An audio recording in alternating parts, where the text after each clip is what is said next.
I'm here at Identity Week Europe 2023 with Kai Zenner of the EU Parliament. Kai, how are you doing today? Hi, nice to meet you. I'm good. The event was really nice. For me, it's always very good at those, let's say, conferences to meet so many practitioners. And working in the European Parliament, we are sometimes a little bit disconnected from the real world. And I saw already a lot of companies here demonstrating their products and services. And I will make a round now after this interview to really engage with them and learn a lot. That's great to hear.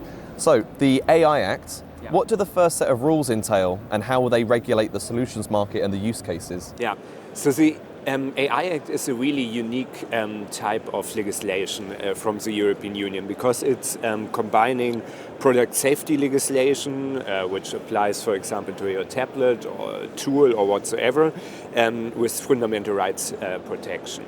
And this leads to actually quite a few problems because it's not always working so well together. The Commission and the European Union had a good intention there, but to make it really work on a ground level, I think we need a little bit more time to find a really good balanced solution that is indeed raising the protection of fundamental rights of our citizens, but also, for example, on this conference here, still allows good best practices and products from companies that have an added value and are useful for everyone. For example, when it comes to ID management and so on.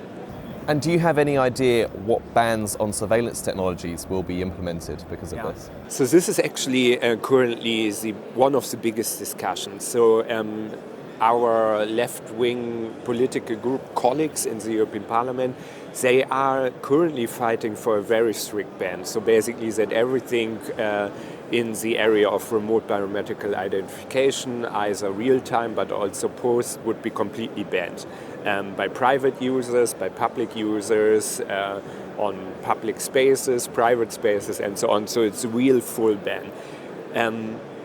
We think, and they told us also informally, that this is a rather, let's say, negotiation tactic because they know that the member states, so countries especially like France and Spain, will push back quite a lot, so that they are kind of going all in, knowing that they will need to reduce their goals. But currently, again, to your question, on the table is the full ban on RBI, but also emotional recognition, also when you scrap kind of personal data from the internet, from social media accounts and use it for CCTV systems and so on. So there are really a lot of bans in, and also the level below. There are also a lot of identity applications that would fall under the so-called high-risk criteria, so that those systems in the future would also need to fulfill a lot of legal obligations on unbiased data sets, transparency, technical documentation, human oversight, and so on. So a lot could come, but it's so far not completely clear where exactly the bans are and where not. And so what is the EU Parliament's definition of surveillance technologies? We're wondering if this includes biometrics. We're obviously seeing pushback from this on police and law enforcement. So on this part, it's at the moment still unsolved. There's a lot of discussion. Let's say the easiest question is, at the moment we are using data protection definitions, so from the GDPR mainly, and there especially the category of special categories of personal data, Article 9 GDPR, but also, let's say, otherwise really the focus on personal characteristics like your skin color, like your location, where you're coming from, and so on and so on. Surveillance as a topic is covered in a lot of different areas in the AI Act. It's a lot on social scoring, where the scenarios coming from China played a huge role.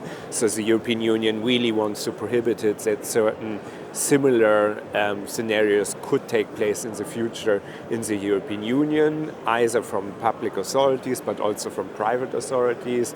Then we talked already about it, the bans on remote biometrical identification.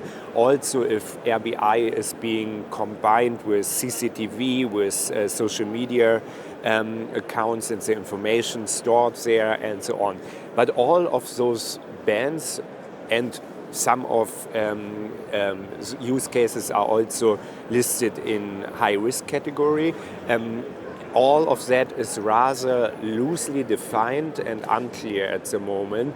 And yeah, there the Parliament definitely needs to work on still to make it really more concrete and concentrate on a few use cases that we really do not want to see in the European Union, that are indeed against our European values, but still allow all of those best practices and services that do make sense.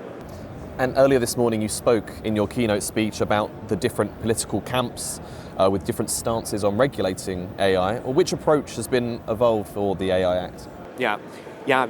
So let's say this divide in the Parliament is still there, and it's really something that we are still struggling because, it's like in so many other topics. Unfortunately, right now we have on climate protection a camp that is working on increasing our fight against climate protection and reducing, for example,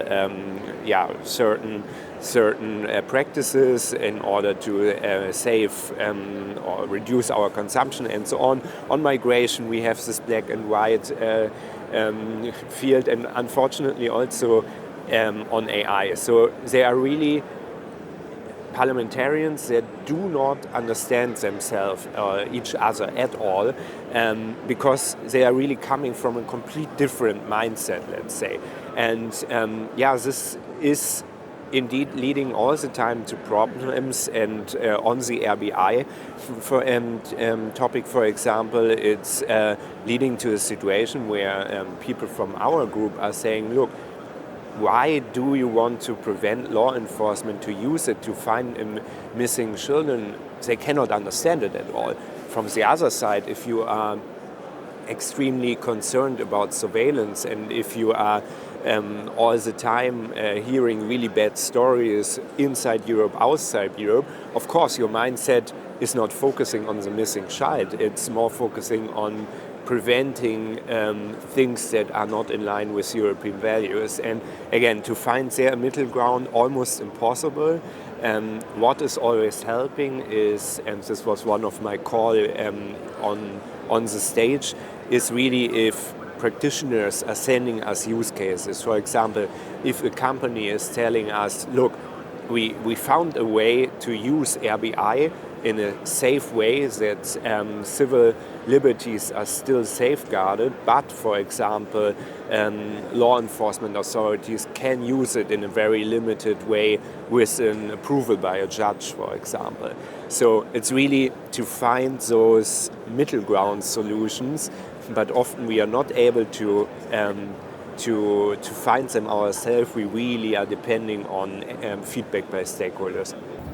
And what are the MEPs actually doing to boost data protection provisions, cybersecurity and data ownership, while still enabling essential data to be shared between the relevant parties? Yeah.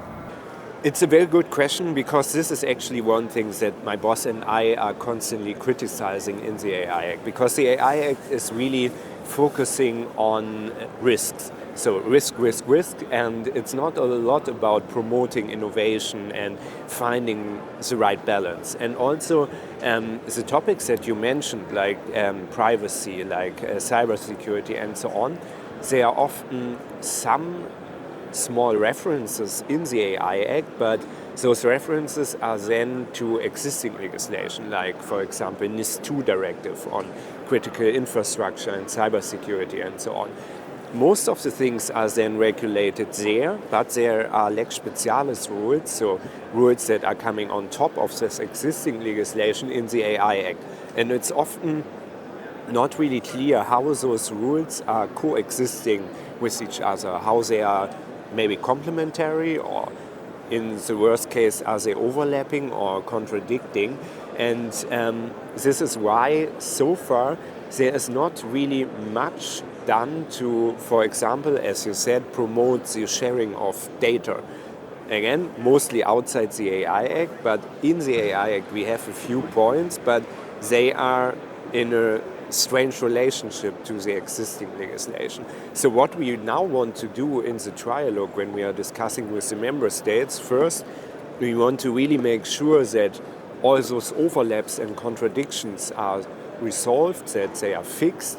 And secondly, then our main priority now is really to make sure that developers of AI technologies can use the technology more freely. One area maybe that will help are so-called regulatory sandboxes, where the national competent authorities are engaging with developers and they are trying to find a lawful way to make better use of technologies. But again, a lot needs to be done, because at the moment we fear it's too much concentrating on the risks, and the AI Act is not really promoting innovation.